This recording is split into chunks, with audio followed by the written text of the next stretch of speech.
the Camry lives. The Camry lives on. And for one, given the fact that there is probably, I don't know what my trade-in value would be. Not good. So having front wheel drive here for whenever it might get a little bit dicey out, I think that'll be cool. So it's not like the Camry's going to disappear forever, but it turns out tomorrow will be the actual kind of reveal. Not that it freaking matters, but what I'm going to reveal today is a wide-ass back pump. That's the plan. So I definitely had a chill back day, the last back session. And when I say chill, I don't mean like I didn't give a shit about the training at all, but it was just light squeezing movements, not too crazy. I do tone it back on back when I'm dieting because I'll tweak stuff, you know. I won't have like a pec tear like I'll get on my chest, but I'll have some, like I'll get a little thing like deep in my lat where it ties into my arm and I'm like, ooh, that's a little tender. Or like if I try to do pull downs that are too heavy, I'll get some forearm stuff. And I just don't want to do that, you know. So I got a comment earlier that was a pretty good critique, and the question was, why the hell are you doing such low volume, you know, or something along those lines. So currently, at least, I feel like I want to come into the gym, stimulate any given muscle on that lift, do that about twice a week to kind of, you know, maintain that kind of size, strength, everything, burn fat around, you know, as I'm doing my cardio and sticking to my calorie deficit. But that twice every 8 days frequency, legs once every 8 days each, just because quads are kind of, they take a little longer to recover, at least in my experience. So if that's the point, then all right, where's the number? And just speaking in general, where is this magic number that we're always kind of thinking of as the perfect amount, you know? And if training was so one-dimensional as like just a like simple addition or something, then I'm sure we could figure it out. But it's not. There's, you know, you've got all these extra variables that are going to change how many sets you're going to do, you know? So let's say intensity. Right? Let's add intensity as a variable into this equation. And I guess all these numbers are like just multiplied by each other, and then it equals your volume, you know. So let's assume super high intensity. Let's assume Dorian Yates screaming drop sets, assisted reps, insane intensity on a set-by-set basis. Like laying down between sets. You gotta breathe like that. Well, that is, I guess that would actually be on the bottom. That would be on the denominator, because the more intense, the smaller amount of volume you would need, you know? So I think that's one good angle, your intensity. So let's talk about a well-known, slightly higher volume lifter, right? A Jay Cutler. You know, I don't know his exact like workouts written out on paper, but from what I understand, seeing all the clips of the old training footage and just talking about it, it's more like, you know, every set isn't taken to total failure. They're hard. He's going, he's squeezing, he's really activating, putting his freaking mind into it. And then, you know, gets to 10, 12, something or other, puts him down, waits like 30 seconds, and then does it again, you know? So that would just kind of count as that intensity variable. So if the set by set intensity is a little bit lower, because you're not taking every set to total failure, well then if you did more of them, then it should add up to a similar result, right?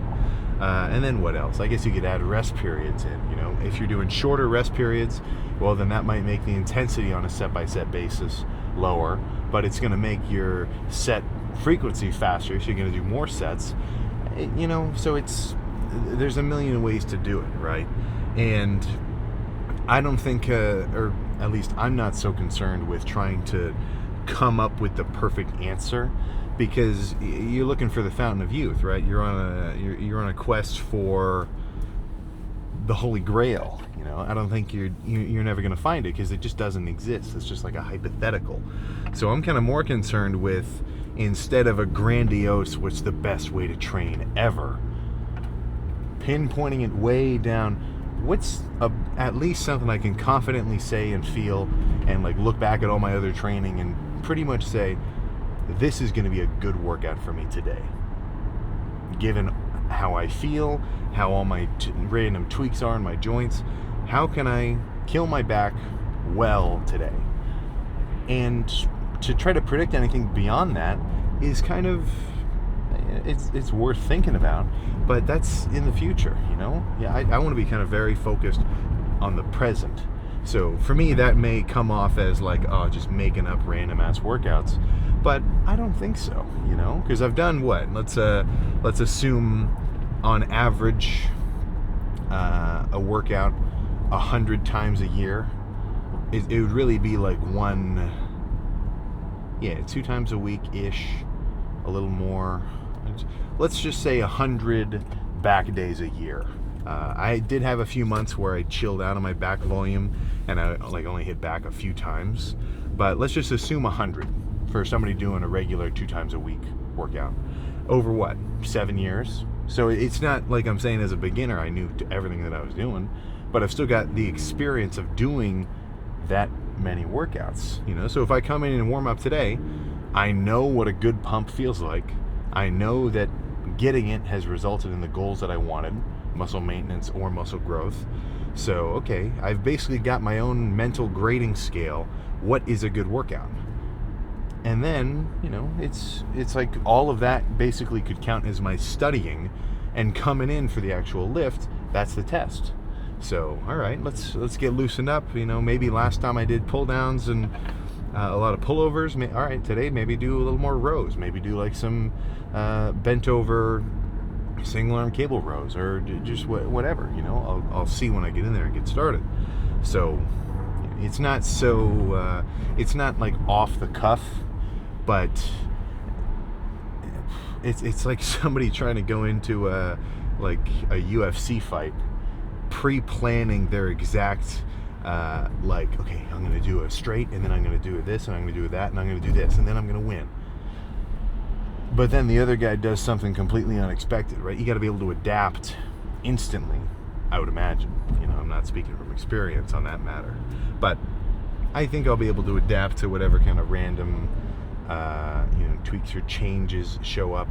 And I've been bouncing around, but I wouldn't be super surprised if over the next, well, I guess I'm going on a family trip up to Colorado, but after I get back, guess what? It's going to be January. It's going to be January 1st. So gyms are going to be packed. I've seen it happen 7 times so far, and I know it's going to happen a million more. So I might become a little more reclusive, at least in terms of the lifts.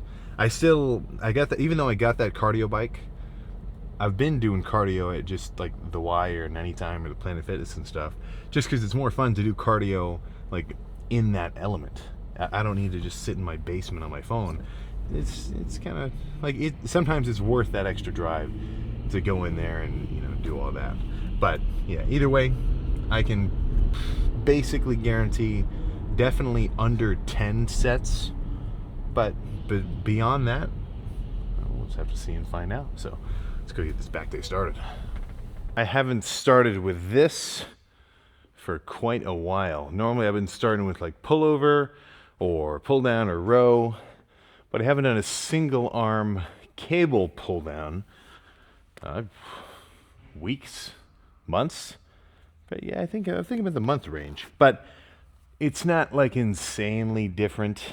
It's a little bit different though. So instead of, you know, a both at once kind of, you know, very symmetrical movement, I still feel like even doing one arm at a time, it's sometimes you can put a little more focus into each arm at a time if you sort of follow. So just any kind of seat, you know, slightly back from the cable itself, hold on for stability. And I'm not going to make these super light squeezing reps.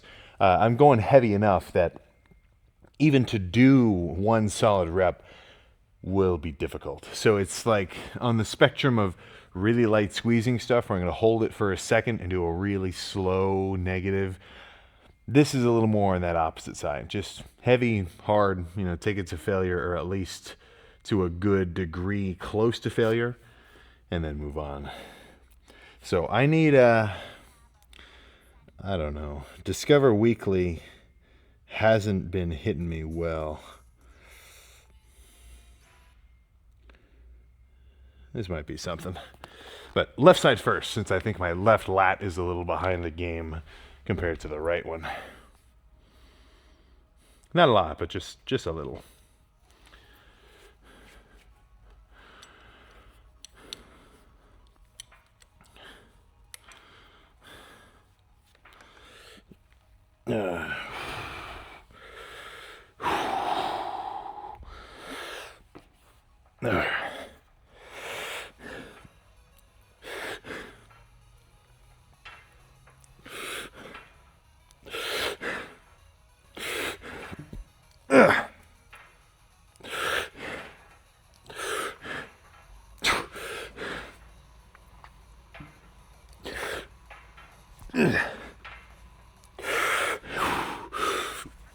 Okay. Whew. Once I can feel I'm using my forearm and my bicep to lift it, I'm kind of done.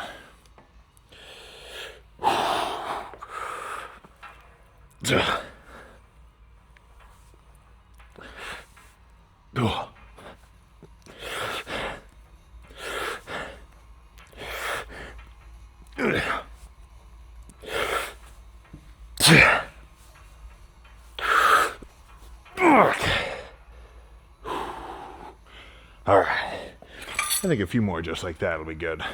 That's heavy, but I don't feel like I'm pulling anything bad. Ugh. Yeah.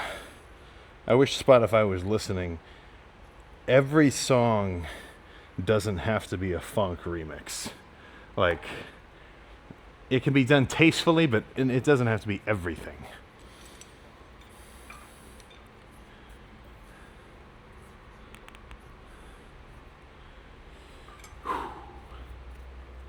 Yeah. Oh my God.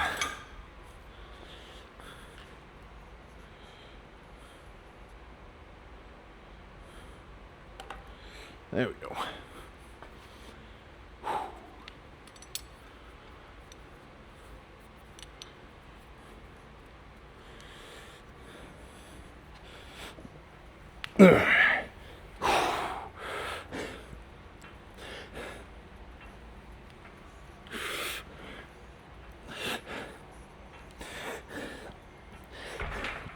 Yeah.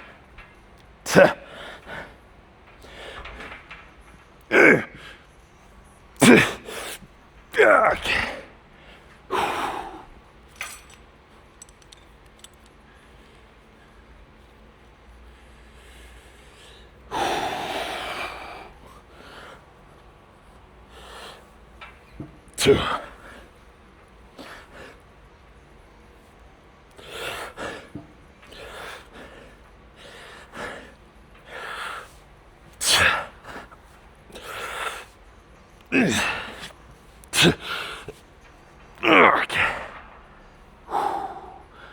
One more.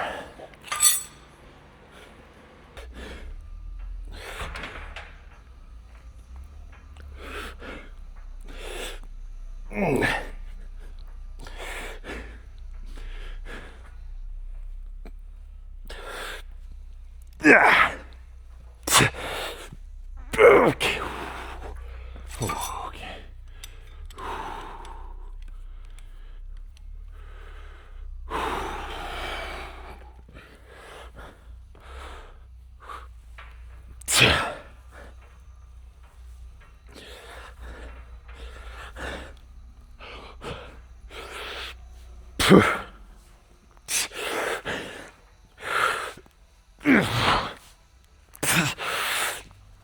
Okay. All right, let's move on to something else. Exactly what that'll be, let me figure it out. Pull downs are the theme today, so let's do a regular wide-ish grip and see what's next. So, I mean, even though I haven't done a light squeezing set today yet, It's, I mean, sometimes I feel like I don't really need to. At least not every lift. Like there are some lifts where I think just having a little bit more of like a brutish approach is solid. Because it's like, what am I doing here? You know, I'm trying to fan the fire. Do I use a tiny little like pinpoint pressure something or other like they have in metal shops, like where it comes out of a little nozzle? Like that would be a little light squeezing burning set, very specifically targeting. Or I could grab the lid to like a trash can and just fan the frick out of it. And that's kind of what I feel like a light or a heavier kind of quick set is. But sometimes I don't like the feeling of that, you know? Like it's not a rule or anything. But if I come in, maybe doing heavier weight, kind of faster reps just doesn't click with me. Well, then I do more light squeezing stuff. But today, going a little heavier, faster reps, just a quicker contraction to stretch. I can feel it's going to leave me pumped at the end. So I'm being guided on a step-by-step basis by how I'm kind of currently feeling, if you feel me. Yeah.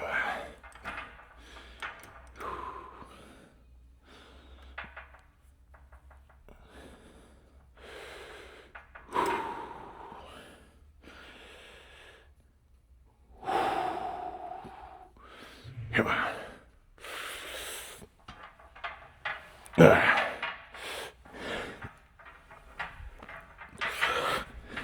See.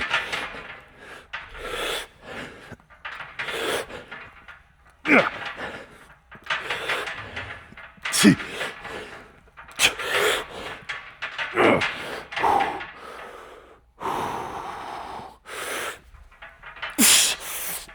Okay. Okay. One more of those.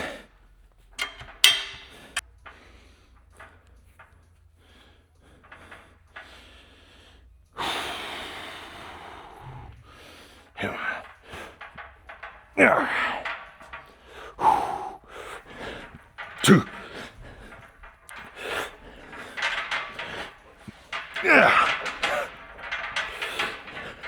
See. See.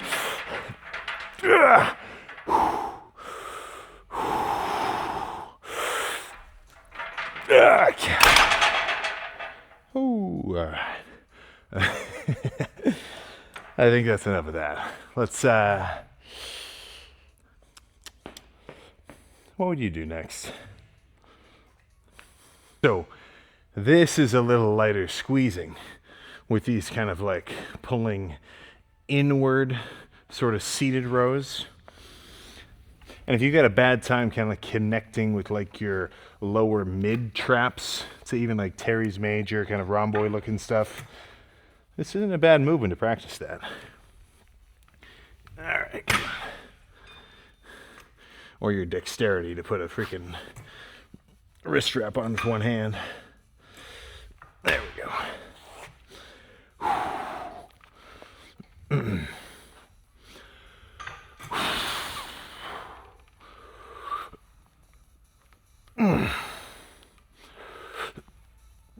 Two. Yeah. Two.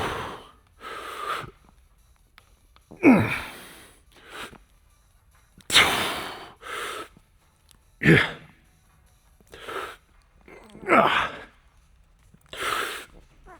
Okay. Okay. One more of those. And then I think we're ready to pose down.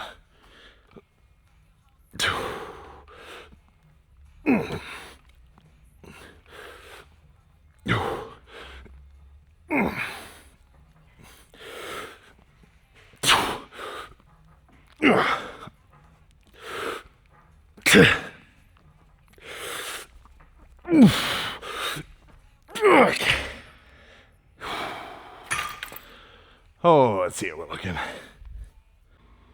All right. Let's see how we're looking with a back pump.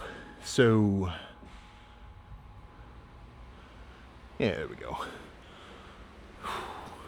I'm feeling pretty lean, of course, and I feel pretty pumped too. Like just without even looking, just like the feeling of my back, like I can tell something just went down at the very least.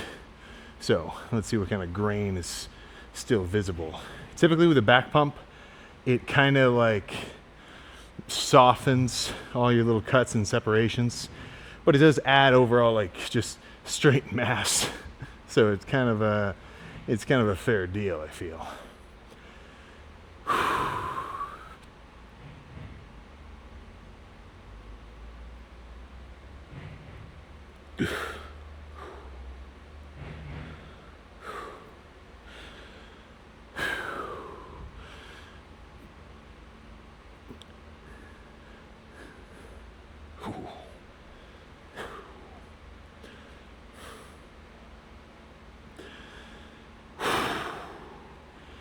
Yeah, we're cooking with gas now, I think. Yeah, so that's... Holy shit. That's what I'm talking about. I have not seen this as much before, and I don't even know if it's really visible, but I feel like standing here, like kind of turning to the side, or just, like I feel like there's way more intra-abdominal fiber, or just like grain that I've never seen before. Like, look, all of these, like, there's like individual lines going through. I mean, shit, it's just fucking cool. So, actually, let me hit a little ab shot too.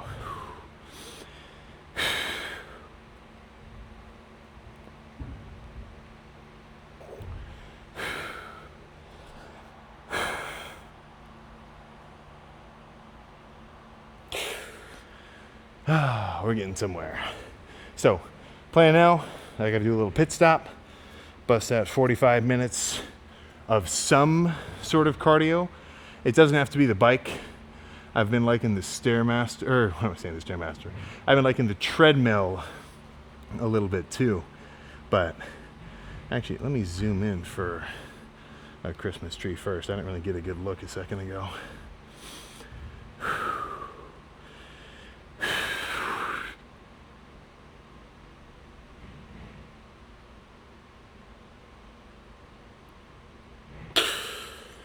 Holy crap. I tell you something, Christmas came 2 days freaking early. So my next gift is breaking a sweat, and then we get in the car and head home. All right, had to pull back into the gym a lot, my neighbor unit, because I'm just in, like, the gym is just one of a whole bunch of stuff that's over there. There's like a little, there's all sorts of random stuff, but they're doing a bunch of construction, so they needed to check out some kind of something and like see where the pipes were on my unit, like maybe so they didn't put a hole in it when they installed. But I think there was just a scheduling issue or something. So they said I had to be there from like 12 to 12:30. Sorry, man, 12:40. So we'll just schedule that for another day. But I've been there before. I had to do the same thing to get my Wi-Fi installed, so I had to schedule with the guy next to me.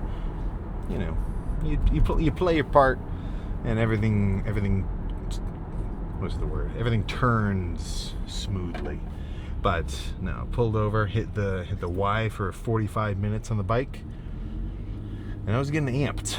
I was listening to a bunch of freaking TikTok edits. Had the Crusher Evos at max bass, which is like, I'd say it's too much for all the time, but sometimes it's cool.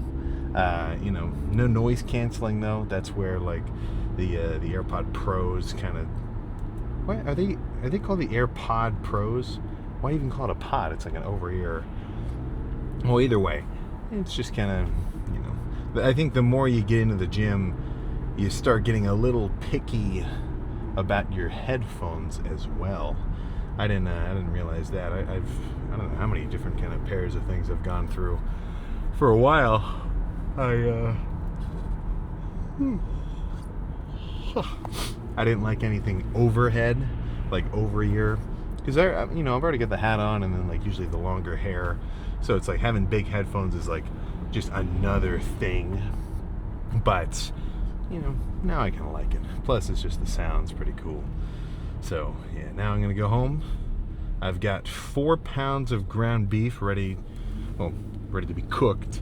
And then I think just about 4 pounds of top round steak. So a decently lean cut. I don't know where. I think it's just on top of the glute or something like that. But pretty plain, nothing fancy. Just not a really marbled piece. That's kind of the point. I don't need a fatty chunk of steak right now. Like I might care for more in like a bulk off season, like really trying to eat a ton of everything. Like I just need kind of the basics. I need my proteins. Honestly, I eat enough. It's hard to limit your fats anyway. There's fats in everything. Every time you get a sauce, every time you're eating ground beef and it's not like super crazy lean, like you're gonna hit your fat values like nothing. Maybe throw in a few eggs, totally good. Like do not. There's an overinflated like importance on omega-3 intake, because the general consensus on food is there are foods that are good for you and there's foods that are bad for you. So if you eat a bunch of foods that are good for you, you're going to be lean and shredded. And if you eat a bunch of foods that are bad for you, you're going to get fat and you're going to feel bad. That's what I would call the American's basic understanding of food. So we talk about egg yolks. It's like, dude, eat those omega-3s, man. Well, it's going to be hard for me to stay in my deficit if I'm eating, a dozen eggs or something. A dozen eggs, like a big ass, even 6, that's 30 grams of fat. That's 270 calories just worth of fats. And I'm only aiming for I'm trying not to do more than 70 per day. And, the closer I can get to like 50, the better, So